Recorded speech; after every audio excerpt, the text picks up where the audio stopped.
आज की कहानी है विजय। शहजादा मसरूर और मलका मखमूर दोनों शादी करके काफी खुश रहने लगे। मसरूर गाय चराता और खेत जोतता तो वहीं मखमूर खाना पकाती और चरखा चलाती। इस तरह दोनों मिलजुल कर अपना जीवन चलाते थे। दोनों अपनी इस शादीशुदा जिंदगी से काफी खुश थे। उनके जीवन में कोई फिक्र या परेशानी नहीं थी, लेकिन जैसे हर दिन एक जैसा नहीं रहता, उसी तरह उनके भी दिन बदलने लगे। इसका कारण था मसरूर के दरबार का नजरबंद सदस्य बुलहवस खां। बुलहवस खां एक फसादी आदमी था, जिस वजह से उसे दरबार से नजरबंद निगरानी में रखना किया गया था। अब वह धीरे धीरे मलका मखमूर का खास बन गया। मलका अपने सभी सलाह उसी से लेने लगी। उसके पास एक हवाई जहाज था, जिस पर बैठकर वो महज कुछ ही मिनटों में हजारों मील दूर दुनिया की सफर करता और खबर लाता था। कभी कभी मलका भी उस जहाज पर बैठकर दूसरे देशों की सैर करती थी। बुलहवस कहता था कि बादशाह को अपना साम्राज्य अन्य देशों में भी फैलाना चाहिए। उन्हें दूसरे देशों पर कब्जा करके धन कमाना चाहिए। इसी तरह की कई बातें करके वह मलका के कान भरता और मलका भी उसकी बातों को ध्यान से सुनती। धीरे धीरे मलका के मन में भी बुलहवस की बातें घर कर गई और उसे अभी अपना सुखी जीवन परेशान करने लगा। मगर मसरूर एक शांतिप्रिय व्यक्ति था। धीरे धीरे दोनों पत्नी पत्नी के बीच कलह बढ़ने लगी और उनके रिश्ते में सिर्फ संदेह रह गया। इतना ही नहीं, उसके कुछ दरबारी भी उसका विरोध करने लगे। इन सब से परेशान होकर एक दिन उसने सारी सल्तनत मलका के हवाले कर दी और खुद एक पहाड़ी इलाके में जाकर छिप गया। इस बात को वर्षों गुजर गए। अब मलका अपने सल्तनत की रानी थी। दूसरे देशों पर कब्जा करने के लिए उसने एक बड़ी सेना तैयार कर ली थी, जिसे लेकर उसने कई पड़ोसी मुल्कों पर आक्रमण किया और उन्हें लूटा भी।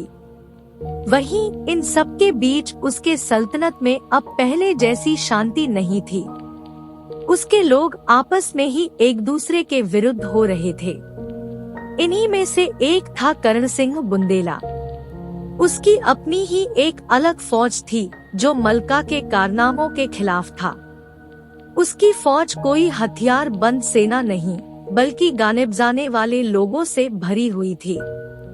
एक दिन करण सिंह बुंदेला की फौज ने मलका के महल में चढ़ाई कर दी। मलका को लगा कि वो इन्हें आसानी से हर देगी। यही सोचकर मलका ने करण सिंह के काफिले पर हमला करने के लिए अपनी सेना भेजी। उसकी सेना ने जब वहां पहुंचकर करण सिंह और उसके काफिले के गीत सुने, तो उनके दिमाग पर एक नशा छाने लगा। जिसने भी उनका गीत सुना नशे में खोकर बेहोश गया। मलका दूर से यह सारा माजरा बस देखे जा रही थी। फिर उसने खुद वहां पर जाने का फैसला किया, लेकिन मलका का हाल भी उसकी सेना जैसा ही हुआ। उन गीतों की आवाज सुनते ही वह भी मदहोश होकर बेहोश हो गई। इसके बाद करण सिंह शाही महल में पहुंचता है और अपना गीत गाना बंद कर देता है। जैसे ही उसका गीत बंद होता है, मलका होश में आती है और उसने करण सिंह से फिर से वही राग सुनाने की इच्छा जाहिर करती। मलका के साथ ही होश में आए उसके सिपाहियों ने भी अपना मत देते हुए कहा कि उन्हें भी वही राग सुनना है। उन्हीं के सल्तनत में सूबेदार लोचनदास भी रहता था। जब उसे करण सिंह के विजय की खबर मिली, तो उसने भी विद्रोह करने की ठानी। वह भी अपनी फौज लेकर राजधानी में आ गया। मलका ने भी अपने सैनिकों को युद्ध करने के लिए तैयार रखा हुआ था, लेकिन इस बार भी यही हुआ। बंदूक और तलवार जैसे हथियारों से बंधे उसके सैनिक सूबेदार लोचनदास की सर्कस करने वाली फौज के सामने एक पल भी नहीं टिके। जैसे ही उसके सैनिक युद्ध मैदान में गए, वहाँ पर सुंदर नर्तकियों, एक्टर, सर्कस और बाइस्कोप देखकर वो सभी अपना होश खो बैठे। सूबेदार लोचनदास की सर्कस फौज बर्फिस्तानी चोटियां और बर्फ के पहाड़ से लेकर पेरिस का बाजार, लंदन का एक्सचेंज, अफ्रीका के जंगल, सहारा के रेगिस्तान और जापान की गुलकारियां जैसे सैकड़ों विचित्र आकर्षक दृश्य सर्कस में दिखा रहे थे। मलका की पूरी फौज युद्ध भूलकर बेतहाशा होकर इन दृश्यों को देखते हुए बेहोश हो गए। यहाँ तक कि मलका भी बेहोश हो गई। वहीं लोचनदास अपनी विजय की हुंकार लगाते हुए जब शाही महल में आया तो मलका और उसके सिपाही होश में आए। एक बार फिर से उन्होंने लोचनदास से वही तमाशा देखने की इच्छा जाहिर की। इसी तरह अपनी दूसरी हार देखकर मलका मखमूर को बहुत दुख हुआ।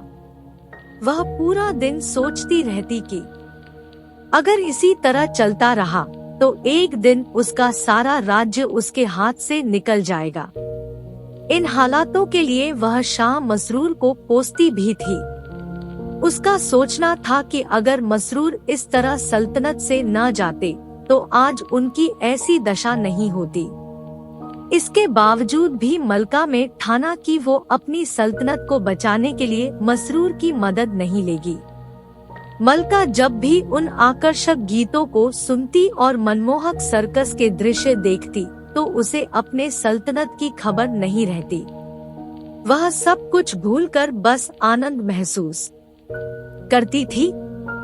एक दिन बुलहवस खां ने लिखा कि उसे उसके दुश्मनों ने घेर लिया है और वो चारों तरफ से हमला कर रहे हैं।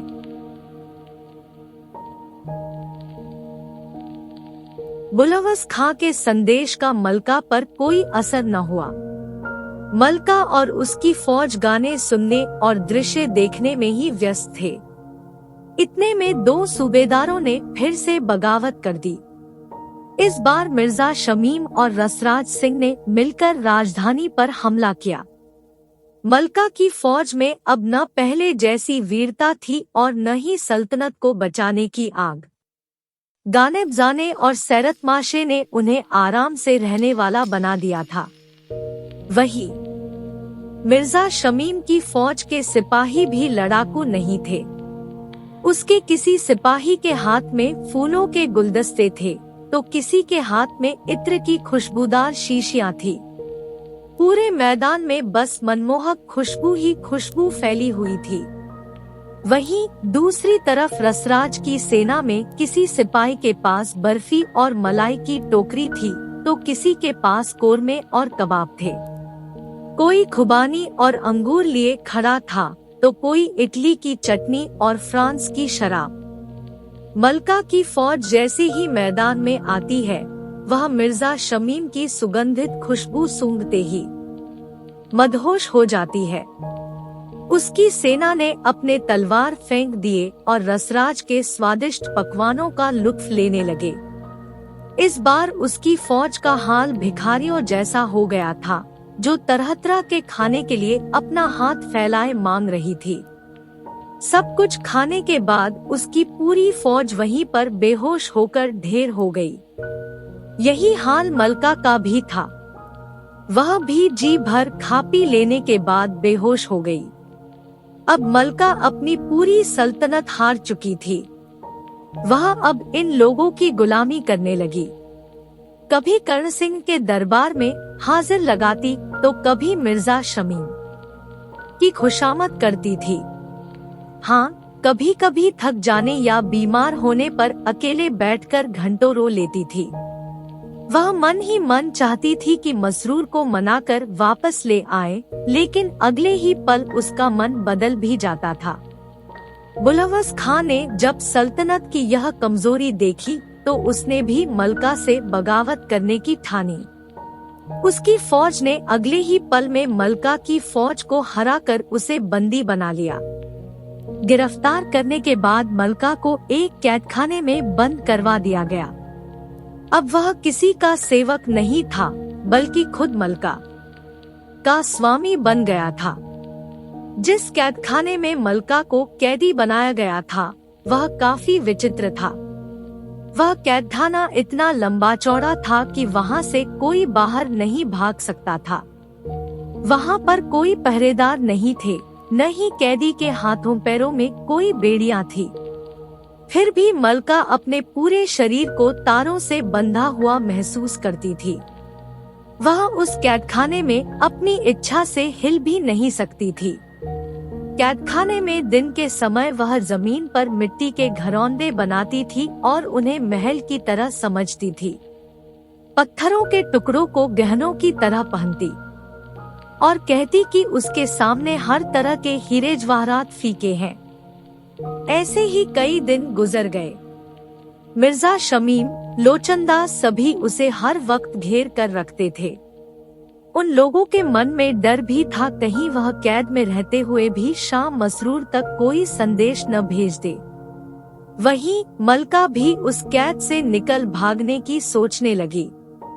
एक दिन मलका बैठी बैठी सोचने लगी कि जो पहले उसके इशारों पर नाचते थे अब वही उसके मालिक बन गए हैं। वो जैसा चाहते हैं उसे वैसे ही अपने इशारों पर नचाते हैं।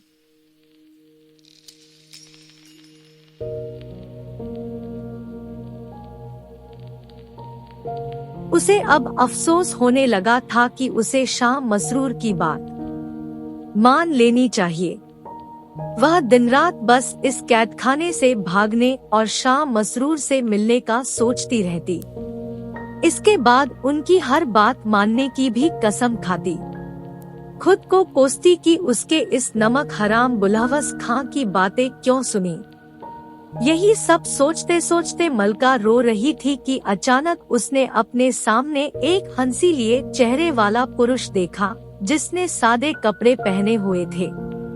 मलका ने आश्चर्यचकित होकर उससे पूछा, आप कौन? मैंने आपको पहले यहाँ नहीं देखा है। पुरुष, मैं इसी कैदखाने की देखरेख करता हूँ, लेकिन मैं यहाँ बहुत कम आता हूँ। जब किसी कैदी की तबीयत खराब होती है तो उसे यहाँ से निकलने में मैं मदद करता हूँ। मलका ने फिर पूछा, आपका नाम क्या है? पुरुष ने जवाब दिया, संतोख सिंह। मलका, क्या आप मुझे इस कैद से बाहर निकाल सकते हैं? संतोख, हाँ निकाल सकता हूँ, लेकिन इसके लिए आपको मेरी बताई बातों को मानना होगा। मलका, मैं आपके सारे हुक्म मानूंगी। खुदा के लिए मुझे बस यहाँ से बाहर निकाल दें। मैं पूरी उम्र आपकी शुक्रगुजार रहूंगी। संतोख, आप कहाँ जाना चाहती है? मलका, मुझे शाह मसरूर से मिलना है। क्या आपको पता है कि वो कहाँ रहते हैं? संतोख, हाँ मुझे पता है। मैं उन्हीं का नौकर हूँ। उन्होंने ही मुझे इस काम पर रखा है। मलका, तो मेहरबानी करके मुझे यहाँ से निकाले और मुझे उनके पास ले चले। संतोख, ठीक है। तो सबसे पहले तुम्हें ये रेशमी कपड़े और सोने के जवाहरात उतार कर फेंकने होंगे। बुलहवस ने इन्हीं जंजीरों से तुम्हें जकड़ा हुआ है। जो भी सबसे मोटा कपड़ा हो बस वही पहन लो। तुम्हारे पास जितनी भी इत्र की शीशियां हैं सब तोड़ दो। मलका ने ठीक वैसा ही किया जैसा संतोख ने करने के लिए कहा। इतने में वहाँ पर बुलहवस खां आया। रोते हुए कहने लगा, मेरी मालकिन मलका, मैं आपका गुलाम हूँ, क्या आप मुझसे नाराज हैं? मलका ने उसकी तरफ देखा और गुस्से में मिट्टी के बनाए घरौंदों को पैरों से गिरा दिया। इसके बाद बुलहवस के शरीर का एक एक अंग कटकर जमीन पर गिरने लगा। अगले ही पल में वह जमीन पर गिरा और मर गया। यह देखकर संतोख ने कहा, मलका, क्या तुमने देखा? तुम्हारा दुश्मन कितनी आसानी से खाक में मिल गया। मलका, काश मैं यह बहुत पहले करती तो आज ऐसे कैद में नहीं होती, लेकिन मेरे अभी और भी दुश्मन है। संतोख, चलो कर्ण सिंह के पास चलते हैं। जैसे ही वह अपना गीत गाना शुरू करे तुम बस अपने कानों पर हाथ रख लेना। मलका कर्ण सिंह के दरबार में गई। उसे देखते ही दरबार में चारों तरफ से गाने के धुन बजने लगे। मलका ने तुरंत अपने दोनों कानों को बंद कर लिया। इतना करते ही कर्ण सिंह के दरबार में आग लग गई। उसके सारे दरबारी जलने लगे। यह सब देखकर कर्ण सिंह दौड़ता हुआ मलका के पैरों में गिर पड़ा और बोला, इस गुलाम पर रहम करें मालकिन, अपना कानों पर से हाथ हटा ले वरना मेरी जान जा सकती है। मलका, ठीक है, लेकिन मेरी शर्त है कि फिर कभी तू बगावत नहीं करेगा। तभी कर्ण सिंह ने संतोख सिंह की तरफ गुस्से में देखा और उसे कोसते हुए दरबार से भाग गया। इसके बाद संतोख सिंह ने मलका को लोचनदास के पास जाने के लिए कहा। उसे समझाते हुए कहा कि जैसे ही वह अपने करिश्मे दिखाना शुरू करेगा, तुम अपनी आंखें बंद कर लेना। फिर मलका लोचनदास के पास गई। मलका को दरबार में देखते ही लोचन ने अपने सर्कस के कारनामे दिखाने शुरू कर दिए।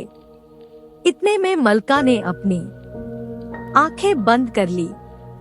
ऐसा देखकर लोचनदास मलका को सर्कस देखने के लिए उकसाने लगा, लेकिन मलका ने अपनी आंखें न खोली।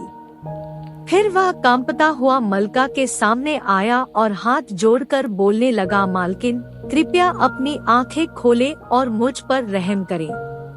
अगर मुझसे कोई गलती हुई है तो उसे माफ करने का एहसान करें। उसकी बातों को सुनकर मलका ने कहा, ठीक है, मैंने तेरी जान बख्श दी है, लेकिन अब फिर कभी यहाँ पर सिर उठाकर न चलना। लोचनदास ने मलका की बातें सुनते ही उसका शुक्रिया किया और वहाँ से अपनी जान लेकर भाग खड़ा हुआ। संतोख सिंह फिर दरबार में आता है और मलका से मिर्जा शमीम और रसराज के पास जाने के लिए कहता है।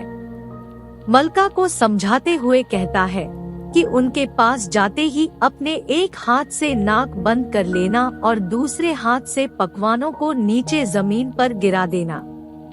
इसके बाद मलका रसराज और शमीम के दरबार में जाती है और ठीक वैसा ही करती है जैसा संतोख ने बताया था। अगले ही पल मिर्जा शमीम और रसराज दोनों के सिर से खून गिरने लगा। उनके शरीर का अंग टूटकर गिरने लगा। इसी हालत में वे मलका के पास आते हैं और गिड़गिड़ाते हुए कहते हैं, हुजूर, हम गुलामों पर रहम करें। अगर हमसे कोई गुस्ताखी हुई है तो उसे माफ करें। दोबारा से ऐसी गलती नहीं होगी। मलका ने उनकी बातें सुनकर कहा, रसराज को मैं जान से मारना चाहती हूँ, क्योंकि उसके कारण ही मुझे जलील होना पड़ा। तभी संतोख सिंह ने वहाँ आकर मलका को ऐसा करने से रोक दिया। उसने मलका से कहा, इसे जान से मारना समझदारी नहीं है। इस तरह के सेवक का मिलना कठिन होता है।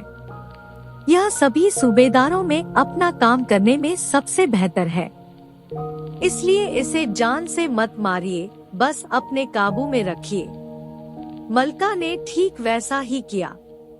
उसने दोनों की जान बख्श दी और उन्हें चेतावनी देते हुए रिहा कर दिया। वे दोनों अपनी अपनी जान लिए वहां से भाग गए। मलका की जीत और आजादी की खुशी की खबर सल्तनत में फैल गई। फौज और उसके लोगों ने उसका खुले दिल से स्वागत किया। वहीं दूसरी तरफ चारों बागी सूबेदार शहर में घात लगाकर छुप गए। फिर संतोख सिंह ने जब वहां के लोगों और फौज को मस्जिद में शुक्रिया की नमाज अदा करने के लिए ले गए तो बागियों को वहां पर भी हार मिली। उनका एक भी इरादा सफल नहीं हुआ और वे वहां से चलते बने। मलका ने संतोख सिंह का शुक्रिया करते हुए कहा, मेरे पास इतनी ताकत या कोई शब्द नहीं जिससे मैं आपके एहसानों का शुक्रिया अदा कर सकूं। अब आप मुझे शाह मसरूर के पास ले चलिए। मैं उनकी सेवा करूंगी और उन्हीं के साथ अपनी पूरी जिंदगी गुजारूंगी। संतोख सिंह, ठीक है, लेकिन वहां तक पहुंचने का रास्ता बहुत कठिन है, तुम घबराना मत। वहां चलने के लिए मलका ने बुलहवस का दिया हुआ हवाई जहाज मंगाया, लेकिन संतोख सिंह ने उससे जाने के लिए मना कर दिया। उसने कहा कि उसे पैदल ही अपना यह सफर तय करना है। मलका ने इस बार भी ऐसा ही किया। वह दिन भर बिना कुछ खाए पिए चलती रही। थकान के कारण उसकी आंखों के सामने अंधेरा छाने लगा। उसके पैरों में छाले पड़ गए। उसने संतोष से पूछा कि अभी और कितनी दूर है। संतोष अभी बहुत दूर है। तुम्हें पूरे रास्ते चुप रहना होगा, क्योंकि बातें करने से मंजिल और भी मुश्किल हो जाती है। रात होते होते वे एक नदी के किनारे पहुँचे। वहाँ कोई नाव नहीं था। मलका ने संतोष से पूछा कि नाव कहाँ है। संतोष ने उसे बताया कि उसे नदी भी चलकर पार करनी होगी। मलका को नदी में जाने से डर लग रहा था, लेकिन फिर भी उसने हिम्मत जुटाई और नदी पार करने के लिए उसमें उतर पड़ी। अगले ही पल उसे मालूम हुआ कि वह नदी सिर्फ उसकी आंखों का धोखा थी। असलियत में वह बस एक रेतीली जमीन थी। जैसा जैसे रात बीत रही थी, मलका को लग रहा था कि यह सफर तय करते करते वह मर ही जाएगी। फिर वो इसे पूरा जरूर करेगी। सुबह तक वो एक पहाड़ी के सामने पहुंच चुके थे। उस पहाड़ की चोटियां आसमान से भी ऊंची थी। संतोष सिंह ने मलका से कहा कि शाह मसरूर इसी पहाड़ी की सबसे ऊंची चोटी पर है। फिर उससे पूछा, क्या तुम इस पर चढ़ सकती हो? मलका ने हिम्मत दिखाते हुए कहा, हाँ, मैं चढ़ने की पूरी कोशिश करूंगी। इसके बाद वह तेजी से उस पहाड़ पर चढ़ने लगी। पहाड़ के बीचों बीच आकर वह थक गई और वहीं पर बैठ गई। तभी फिर से संतोष सिंह उससे कहता है कि एक बार फिर से ऐसी ही हिम्मत करो। उसकी बातें सुनकर मलका फिर से हिम्मत बांधती है और फुर्ती दिखाते हुए पहाड़ पर चढ़ने लगती है। जब वह पहाड़ की सबसे ऊंची चोटी पर पहुंच जाती है, तो वहां की शुद्ध हवा में सांस लेते हुए उसे एक नई जिंदगी पाने जैसा एहसास होता है। जब उसने संतोष सिंह की तरफ देखा, तो वह आश्चर्य में डूब गई। उसके सामने खड़ा संतोष सिंह का चेहरा शाह मसरूर का बन गया था। उसे देखते ही मलका शाह के पैरों पर गिर गई और रोने लगी। फिर शाह मसरूर ने उसे उठाकर गले लगा लिया। कहानी से शिक्षा: किसी चीज के मोह में पड़ना या लालच करना खुशहाल जीवन को कैद कर सकता है। वहीं अगर मजबूत इरादों से इनका सामना किया जाए, तो इनसे छुटकारा पाया जा सकता है। Thank you for watching. Please like, subscribe and share.